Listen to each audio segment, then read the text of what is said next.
आप देख रहे हैं आपका अपना टीवी चैनल आरजे रमझाझर।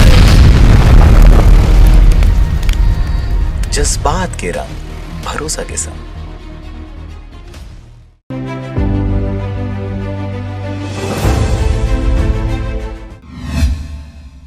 खबर है मुंगेली जिले का, जहां पर मानव धर्म के प्रणेता सदगुरु श्री सतपाल जी महाराज की प्रेरणा से मानव उत्थान सेवा समिति द्वारा नव वर्ष 2021 के उपलक्ष्य में 2 जनवरी से 17 जनवरी तक संपूर्ण भारतवर्ष में एक वृहद अभियान के तहत अनाथालय, वृद्धाश्रम, कुष्ठ आश्रम, ब्लाइंड स्कूल के जरूरतमंद लोगों को उनकी जरूरत की वस्तुएं निःशुल्क प्रदान की जा रही है। इसी श्रृंखला में मानव उत्थान सेवा समिति जिला बिलासपुर छत्तीसगढ़ द्वारा आनंद वृद्धाश्रम में 8 महिलाओं पुरुषों को उनकी जरूरत की वस्तुएं प्रदान की गई, जिसमें महात्मा चित्राबाई जी, महात्मा नीराबाई जी द्वारा उपस्थिति में वितरण किया गया। आपको बता दें कि इस कार्यक्रम में कलेक्टर सहित मीडिया प्रभारी पोषण जायसवाल, मानव उत्थान सेवा समिति और इस समिति के सभी सदस्य शामिल रहे।